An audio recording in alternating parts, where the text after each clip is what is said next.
Shalom. Renungan kali ini berjudul Dibebaskan dari diri sendiri dan dibebaskan dari kedagingan.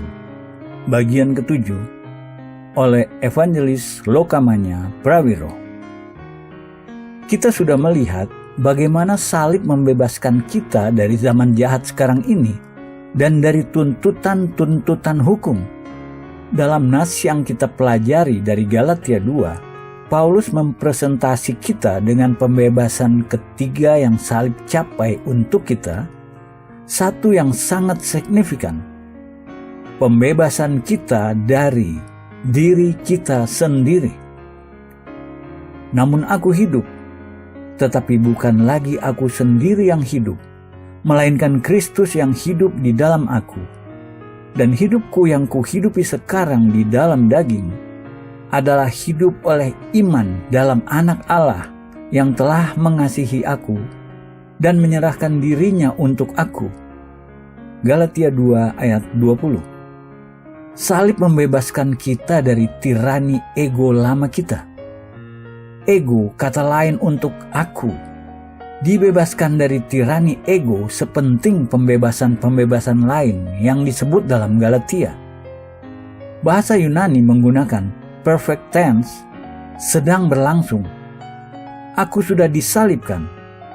Ini artinya meskipun kematian kita dicapai ketika Kristus disalib, bukan hanya sesuatu yang terjadi di masa lalu dalam sejarah. Sebaliknya, status yang berkelanjutan untuk kita. Aku secara permanen dan terus-menerus disalibkan dengan Kristus. Aku sampai pada akhir dari diriku. Allah kadang-kadang harus menggunakan jalan yang sangat sulit untuk membawa kita ke akhir dari diri kita. Kita kadang-kadang terganggu dan sedih, mengeluh. Allah, apa yang Engkau sedang lakukan padaku? Jawabannya sederhana. Ia membawa kita ke tempat di mana Galatia 2 ayat 20 ada dalam hidup kita. Ketika aku disalibkan dengan Kristus, aku sudah sampai pada akhir dari diriku.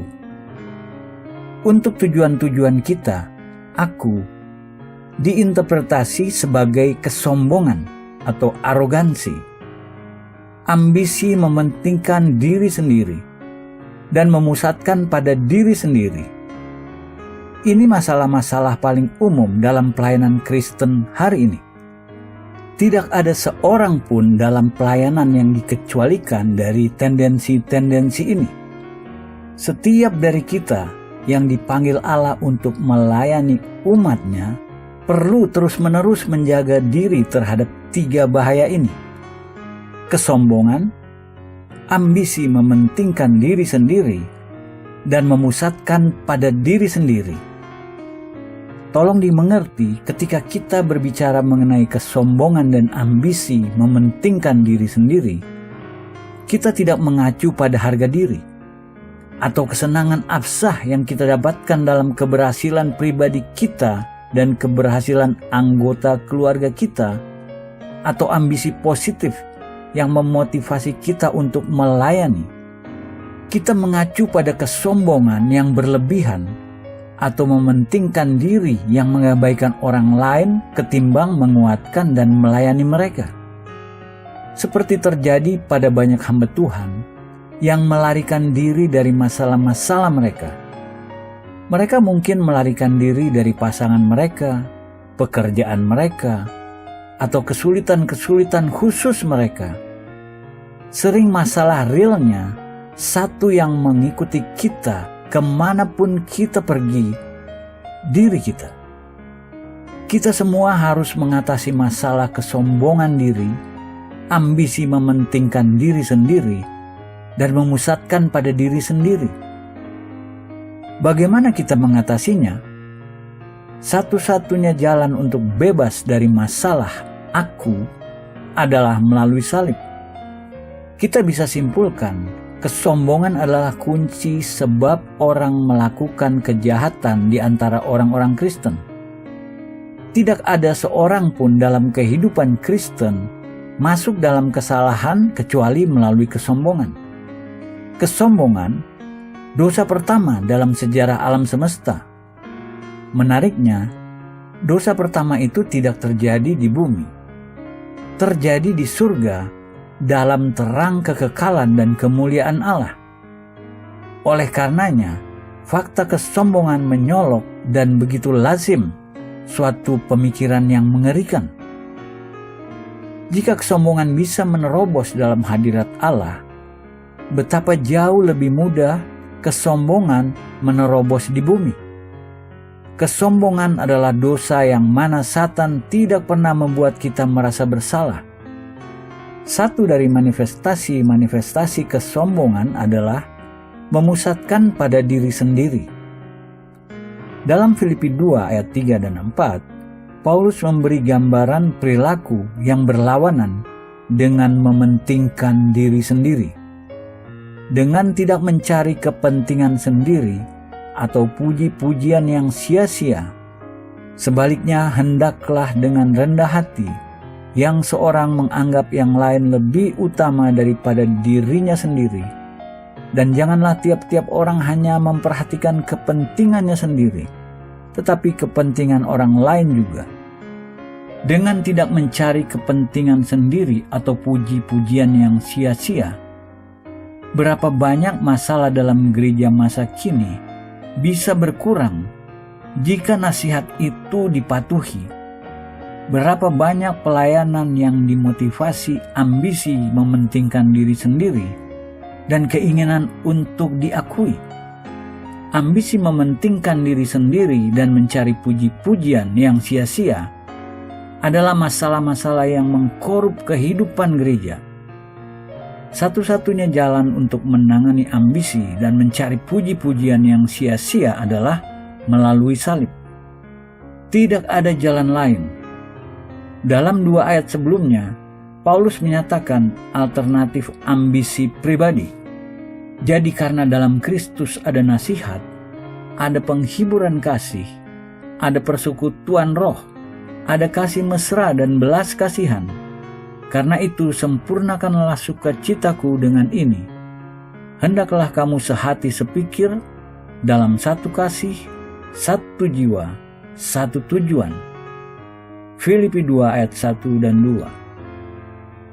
Kasih, persekutuan, kasih mesra dan belas kasih adalah ekspresi-ekspresi yang indah, dan kita semua ingin melihatnya tumbuh subur dalam gereja kita. Meski demikian, kita pertama harus menyadari kualitas-kualitas ini bertentangan dengan mementingkan diri sendiri dan memusatkan pada diri sendiri. Dalam 4 ayat pertama Filipi 2, Paulus mengkontras kebalikannya. Ayat 1 dan 2, kasih, persekutuan, kasih mesra, dan belas kasih adalah apa yang kita ingin nikmati.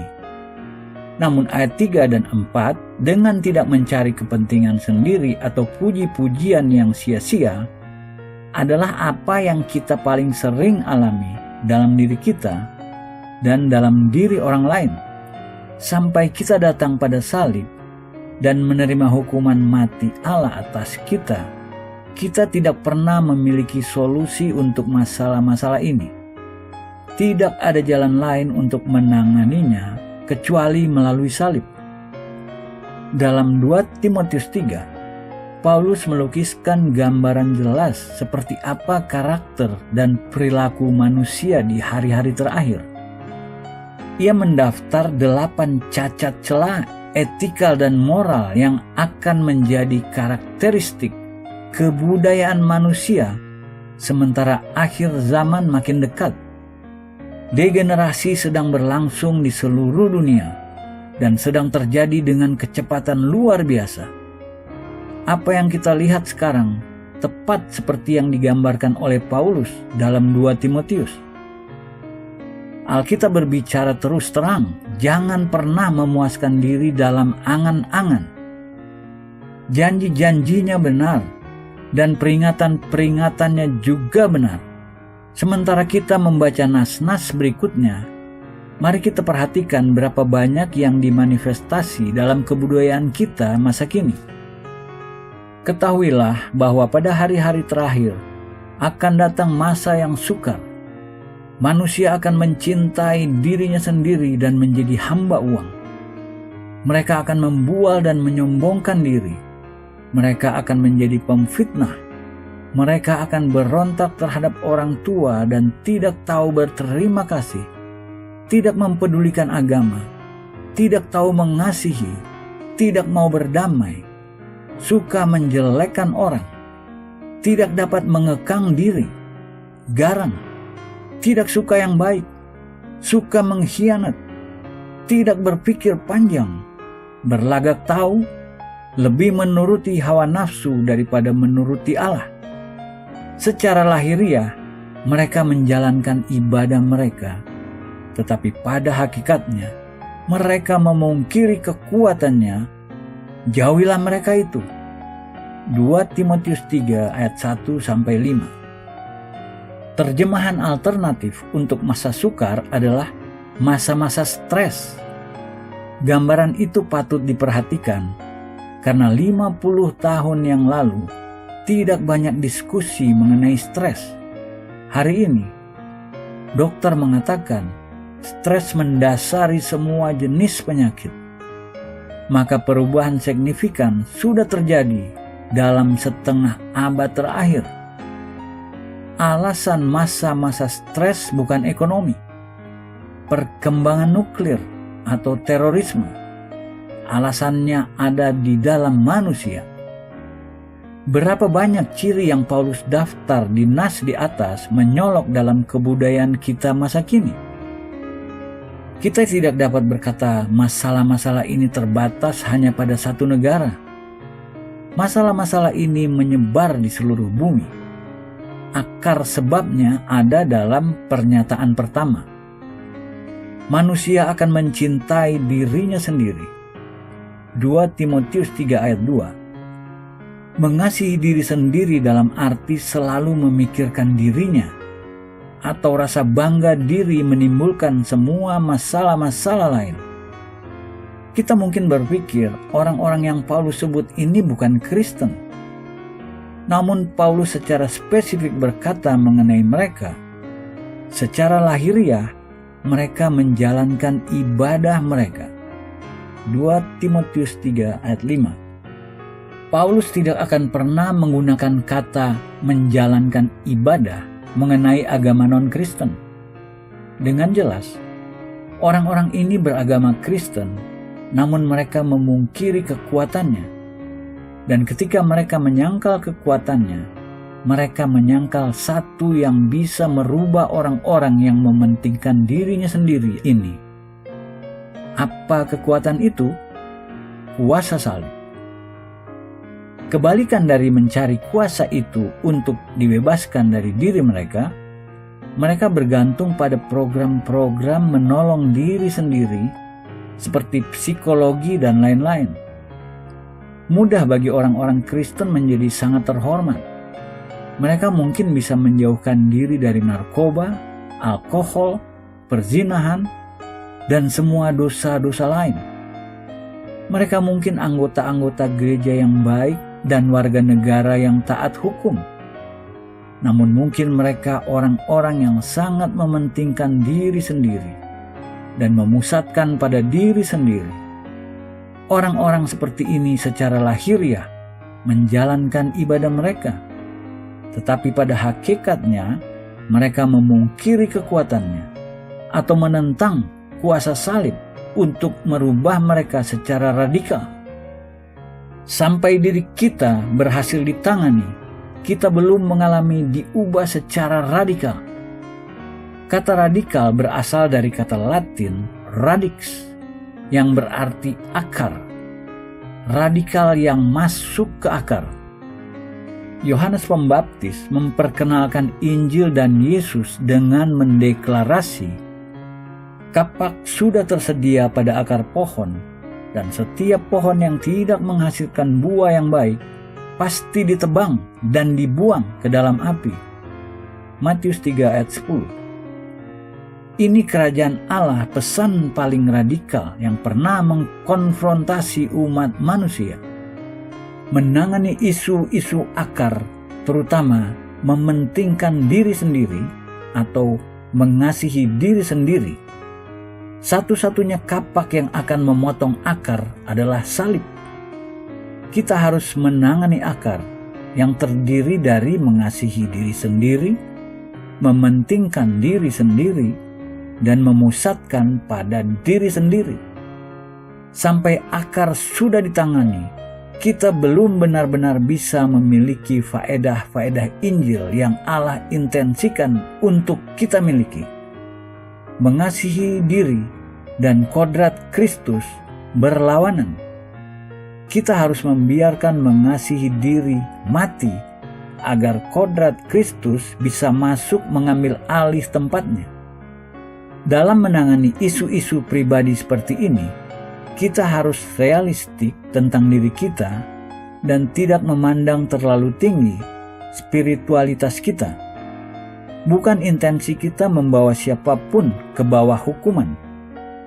Karena Allah Maha Pemurah, Pengampun, dan sabar. Namun kita juga jangan membohongi diri kita sendiri dengan berpikir bahwa secara spiritual kita lebih dari kita sebenarnya.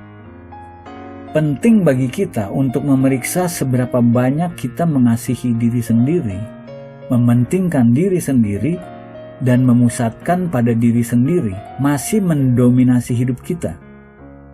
Mengukur komponen-komponen itu akan memberi kita jawaban di mana kita sebenarnya berada secara spiritual. Dalam Matius 16 ayat 24-25, Yesus mengungkapkan langkah-langkah pertama untuk mengikutinya. Lalu Yesus berkata kepada murid-muridnya, "Setiap orang yang mau mengikut aku, ia harus menyangkal dirinya, memikul salibnya, dan mengikut aku. Karena barang siapa mau menyelamatkan nyawanya, ia akan kehilangan nyawanya. Tetapi barang siapa kehilangan nyawanya karena aku, ia akan memperolehnya." Jika kita ingin mengikut Yesus, langkah esensial pertama adalah menyangkal diri kita. Apa yang Yesus maksudkan ketika ia berkata, kita harus menyangkal diri kita? Menyangkal adalah mengatakan tidak. Karenanya, jika kita ingin mengikut Yesus, langkah pertama adalah berkata tidak pada diri kita. Dalam Yunani asli secara harfiah dikatakan menyangkal jiwa kita. Berbicara secara umum, ada 3 aspek jiwa: kehendak, intelek, dan emosi. Kehendak berkata, aku ingin. Intelek berkata, aku pikir. Dan emosi berkata, aku rasa. Karenanya, ketika kita menyangkal diri kita, kita berkata, bukan apa yang aku ingin, melainkan apa kehendak Allah. Bukan apa yang aku pikir, melainkan apa yang Allah katakan. Bukan apa yang aku rasa, melainkan apa yang Roh Kudus ingatkan aku. Ini 3 bidang di mana kita harus menyangkal diri kita. Ketika kita sudah menyangkal diri kita dengan cara-cara ini, kita baru bisa mengikuti Yesus. Yesus berkata, langkah kedua adalah memikul salib. Allah tidak memaksakan salib pada kita. Ia tidak memaksakan salib pada Yesus. Yesus mengangkat salibnya sendiri. Ini 2 definisi mengenai salib pribadi. Pertama, salib kita adalah di mana kehendak Allah dan kehendak kita bertemu. Kedua, salib kita adalah di mana kita mati. Mengangkat dan memikul salib adalah keputusan kita. Kita tidak dipaksakan untuk melakukannya. Langkah yang kita bisa tolak. Namun menurut Yesus, kita tidak bisa mengambil langkah ketiga mengikutnya sampai kita sudah melakukannya, memikul salib kita. Jika kita ingin datang padanya, kita harus pertama menyangkal diri kita. Lalu kita harus memikul salib kita, yang mana kita mati dalam mengasihi diri sendiri dan memusatkan pada diri sendiri. Allah memiliki salib spesifik untuk setiap dari kita. Seperti Yesus, keputusan kita untuk mengambilnya. Namun kebenarannya, kita tidak bisa maju lebih jauh tanpa membuat keputusan ini. Setelah kita sudah mengambil 3 langkah ini, kita bisa berkata, seperti Paulus dalam Filipi 4 ayat 13, "Segala perkara dapat kutanggung di dalam Dia yang memberi kekuatan kepadaku." Terjemahan lain dari ayat ini, "Aku bisa melakukan segala sesuatu melalui Satu yang memberiku kekuatan di dalamku." Kita tidak bisa menerima kuasanya di dalam kita selama kita mengerjakan sendiri dalam diri kita. Melalui kasih karunia Allah, salib membebaskan kita dari tirani memusatkan pada diri sendiri. Menyadari besarnya kebebasan kita melalui salib, mari kita katakan, "Terima kasih Allah Bapa." Bidang keempat dalam hidup kita yang dibebaskan salib disebut dalam kitab suci kedagingan. Dalam Galatia 5 ayat 24, Paulus menulis, "Barang siapa menjadi milik Kristus Yesus, ia telah menyalibkan daging dengan segala hawa nafsu dan keinginannya." Kita perlu mengerti referensi-referensi dalam kitab suci mengenai kedagingan, bukan tubuh fisikal kita. Kedagingan adalah kodrat yang kita terima ketika kita lahir dalam tubuh fisikal. Secara esensial, kodrat pemberontak yang memiliki berbagai macam keinginan dan perasaan yang tidak sejalan dengan kehendak Allah. Perhatikan, Paulus berkata, "Barang siapa menjadi milik Kristus Yesus, ia telah menyalibkan daging." Orang-orang yang menjadi milik Yesus Kristus bukan denominasi atau kelompok agamawi seperti Baptis, Karismatik, Katolik. Mereka yang menjadi milik Kristus ditandai dan dibedakan dari lainnya sebagai orang-orang yang telah menyalibkan daging. Dalam 1 Korintus 15 ayat 23, Paulus berkata, individu-individu yang akan diperhitungkan dalam kebangkitan adalah mereka yang menjadi miliknya pada waktu kedatangannya. Tanda penting dari orang-orang yang menjadi milik Kristus adalah mereka yang telah menyalibkan daging. Kita bisa simpulkan dengan menyatakan Yesus datang kembali untuk orang-orang Kristen yang telah menyalibkan daging dengan segala hawa nafsu dan keinginannya. Kita tidak bisa membuat persiapan untuk kembalinya Tuhan pada menit terakhir. Menit terakhir akan terlambat. Kita harus menangani daging sebelumnya. Kodrat daging berlawanan dengan kehendak dan jalan-jalan Allah. Dalam Roma 8, Paulus berkata, "Sebab keinginan daging atau manusia duniawi adalah perseteruan terhadap Allah." Kata duniawi memiliki arti yang sama dengan daging. Kata sama yang berasal dari akar Latin, carnalis. Sebab keinginan daging adalah perseteruan terhadap Allah. Karena ia tidak takluk kepada hukum Allah. Hal ini memang tidak mungkin baginya. Mereka yang hidup dalam daging tidak mungkin berkenan kepada Allah. Roma 8 ayat 7-8. Siapapun yang dikendalikan oleh kodrat daging tidak berkenan kepada Allah. Kita bisa mencoba sekuat mungkin. Kita bisa menjadi agamawi sesuka kita. Namun tidak ada yang berasal dari daging kita diterima Allah. Paulus mempresentasi kebenaran ini dalam Galatia 5 ayat 17. Sebab keinginan daging berlawanan dengan keinginan roh, dan keinginan roh berlawanan dengan keinginan daging, sehingga kamu setiap kali tidak melakukan apa yang kamu kehendaki. Keinginan daging natural kita kebalikan dari kehendak dan jalan-jalan roh Allah. Kita bisa menghampiri Allah dengan semua intensi spiritual baik untuk hidup sepenuhnya untuknya. Kita bisa mencoba mempersuci diri kita. Kita bahkan bisa maju ke altar gereja dan memanjatkan doa yang baik. Meski demikian, beberapa minggu kemudian kita akan berpikir, bagaimana kita sudah sampai begitu jauh dari apa yang kita intensikan dan lakukan? Ini penjelasannya. Sebab keinginan daging berlawanan dengan keinginan roh. Dalam diri kita ada perseteruan terhadap Allah. Keinginan daging kita, musuh itu harus ditangani melalui salib.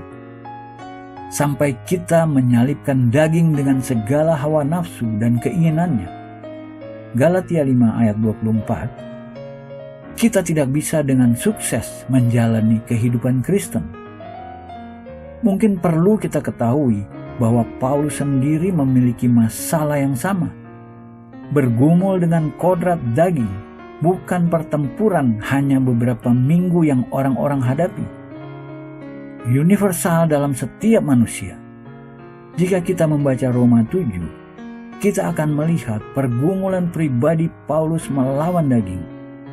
Orang-orang Kristen yang paling berdedikasi dan mereka yang Allah intensikan untuk paling dipakai adalah mereka yang mengalami pergulatan dan pergumulan.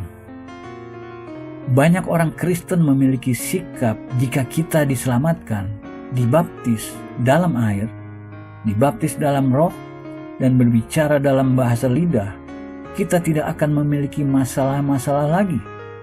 Kenyataannya tidak seperti itu. Alasannya adalah daging.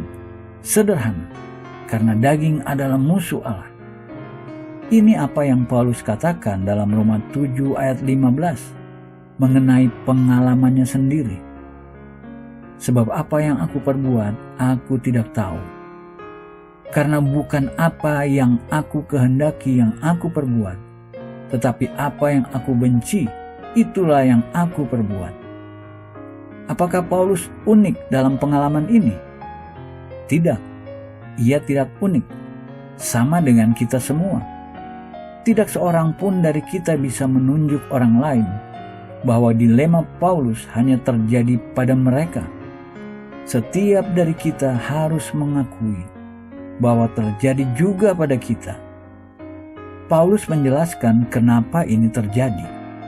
Alasannya, sebab keinginan daging adalah perseteruan terhadap Allah. Karena ia tidak takluk kepada hukum Allah. Hal ini memang tidak mungkin baginya. Roma 8 ayat 7. Banyak orang mungkin heran mengetahui bahwa agama tidak akan menyelesaikan dilema ini. Agama kebalikan dari kerja Roh Kudus adalah sistem yang menggunakan peraturan-peraturan untuk mencoba membuat daging takluk.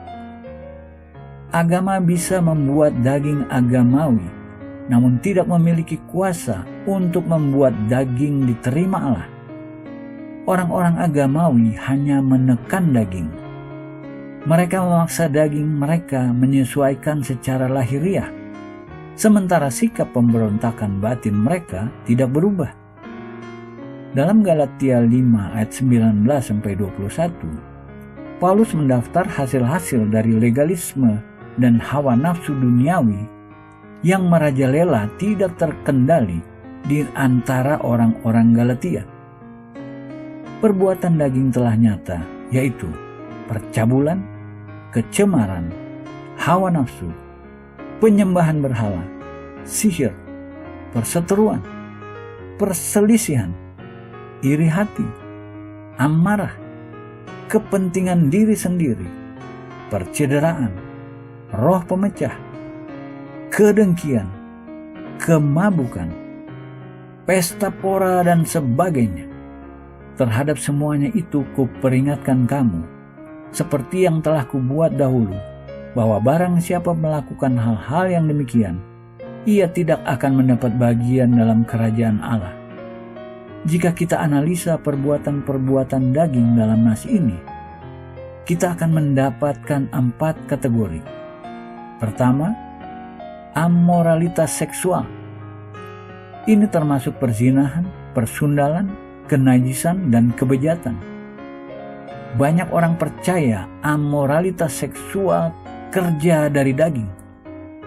Beberapa bahkan percaya satu-satunya bidang yang perlu ditangani. Meski demikian, amoralitas sama sekali bukan masalah terbesar. Bidang kedua adalah okultisme. Ini termasuk penyembahan berhala dan ilmu sihir. Jelas ini perbuatan-perbuatan daging. Namun ketika daging memuaskan diri dalam praktik-praktik ini, membuka pintu bagi penindasan setan. Motivasi awal untuk penyembahan berhala dan ilmu sihir berakar dalam kodrat daging. Ilmu sihir, cara umat manusia mencoba mengendalikan orang lain dan membuat mereka patuh. Usaha apapun untuk mengendalikan orang lain adalah awal dari ilmu sihir. Ketika proses itu berlanjut dan mendalam, menjadi satanik. Ketiga dan kategori terbesar dalam daftar perbuatan-perbuatan daging adalah sikap dan hubungan salah. Paulus mendaftar kebencian, pertengkaran, iri hati, kemarahan, ambisi mementingkan diri sendiri, perselisihan, ajaran sesat, dan rasa dengki. Ini berbagai deskripsi perilaku dan hubungan salah. Kita perlu menyadari masalah-masalah ini sama dengan dosa-dosa daging, seperti persinahan atau persundalan. Pada umumnya, orang-orang agamawi mengabaikan atau bahkan membiarkan perbuatan-perbuatan daging ini, sementara pada waktu yang sama, mereka sangat menentang semua bentuk amoralitas seksual. Kategori terakhir adalah memanjakan diri secara sensual. Kategori ini termasuk kemabukan, pesta pora, dan sejenisnya. Tidak relevan bagaimana praktik-praktik ini dikategorikan. Dalam arti luas, semua itu ekspresi berbeda dari kodrat daging kita dan bisa ditangani hanya dengan salib. Kuasa salib yang bekerja dalam kita membebaskan kita dari daging. Kembali ke masalah lain yang dihasilkan daging. Dalam 1 Korintus 3, Paulus menunjuk sebab perpecahan dalam gereja kodrat kedagingan atau manusia duniawi. Sampai kodrat kedagingan ditangani melalui salib, kita akan selalu memiliki perpecahan dalam tubuh Kristus. Paulus menulis kepada orang-orang Kristen di Korintus, "Karena kamu masih manusia, sebab jika di antara kamu ada iri hati dan perselisihan, bukankah hal itu menunjukkan bahwa kamu manusia duniawi dan bahwa kamu hidup secara manusia duniawi? Karena jika yang seorang berkata, 'Aku dari golongan Paulus,' dan yang lain berkata, 'Aku dari golongan Apolos,' bukankah hal itu menunjukkan bahwa kamu manusia duniawi yang bukan rohani?" 1 Korintus 3 ayat 3 dan 4. Bagaimana Paulus tahu orang-orang Korintus manusia duniawi atau kedagingan? Fakta bahwa ada perpecahan dan perselisihan bukti cukup untuk mengenali mereka hidup dalam kedagingan. Lebih jauh, ia tahu ada perpecahan di antara mereka karena beberapa mengatakan, "Aku dari golongan Paulus," dan yang lain, "Aku dari golongan Apolos." Selama kita terpecah belah dengan mengikuti pemimpin-pemimpin manusia ketimbang Kristus, kita manusia duniawi. Paulus tidak berkata bisa diterima mengikuti Paulus, namun tidak bisa diterima mengikuti Apolos. Ia berkata salah setia pada pemimpin manusia yang bisa memecah belah. Di antara orang-orang Kristen hari ini, beberapa orang berkata, "Aku dari golongan Luther," atau aku dari golongan Wesley, atau mereka berkata mereka dari golongan pendeta atau guru tertentu. Orang-orang Kristen yang membuat beberapa individual atau pengajaran menjadi komitmen mereka masuk dalam kategori ini. Banyak orang berpikir doktrin sebab terjadinya perpecahan. Namun itu tidak benar. Manusia duniawi yang menyebabkan perpecahan. Tentunya, teologi bisa digunakan melalui manusia duniawi untuk memecah belah tubuh. Namun sebab akar perpecahan dalam tubuh Kristus adalah daging, yang mana solusi satu-satunya adalah salib. Apa solusi yang Allah sediakan untuk masalah-masalah yang berkelanjutan dengan daging ini?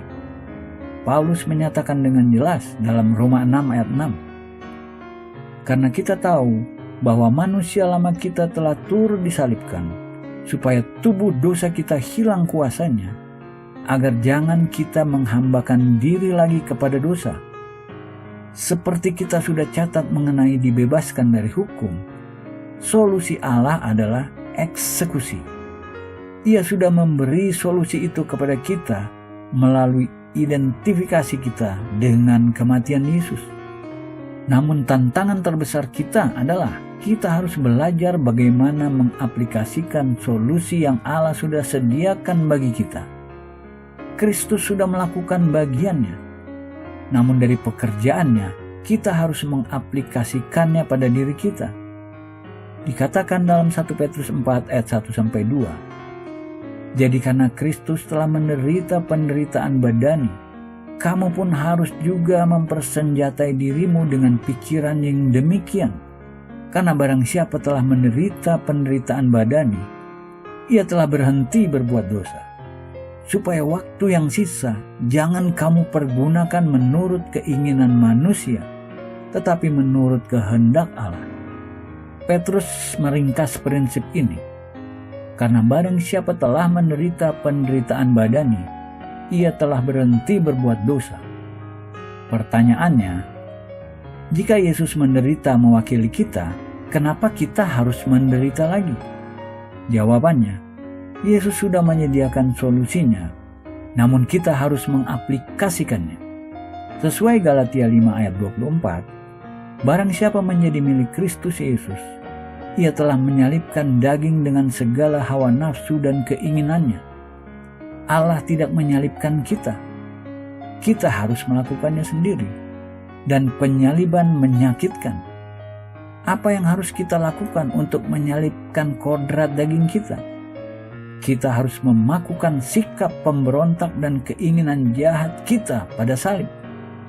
Kita harus mengambil paku-paku ayat-ayat kitab suci dan memakukannya melalui tangan dan kaki kita untuk menyerahkan pemberontak dalam diri kita sampai mati. Kita harus melakukan itu sendiri. Tuhan tidak melakukannya untuk kita. Menyakitkan, namun itu jalan keluar dari dosa. Mungkin ada sesuatu yang menggerakkan dalam hati kita. Ada bidang dalam hidup kita di mana kita tahu daging yang menang. Ini momen kita untuk memulai proses memaku keinginan dan sikap daging kita pada salib. Tanya diri kita, apakah kita siap untuk memulai proses itu hari ini? Isu yang kita hadapi mungkin tidak bisa diselesaikan seluruhnya melalui doa yang akan kita panjatkan. Namun sedikitnya kita bisa mengatakan pada Tuhan bahwa kita bersedia mengambil langkah-langkah pertama. Mari kita berdoa. Tuhan, saya tahu Engkau meletakkan jari-Mu pada bidang yang saya perlu tangani. Tolong saya saat ini. Saya membawa masalah ini ke hadapan takhta-Mu. Dalam hadirat-Mu, saya menyadari pekerjaan daging yang menjadi penghalang dalam hubungan saya dengan Engkau. Dengan iman, saya meletakkannya pada salib dan saya memakukan paku pertama untuk mengorbankannya dan menyerahkan. Dalam melakukan itu, saya mendeklarasi kebenaran yang saya sudah belajar. Mereka yang menjadi milik-Mu sudah menyelipkan daging dengan hawa nafsu dan keinginan-keinginannya. Dengan iman, saya proklamasi bahwa salib Yesus Kristus membebaskan saya dari setiap pekerjaan daging dalam hidup saya. Dalam nama Yesus. Amin.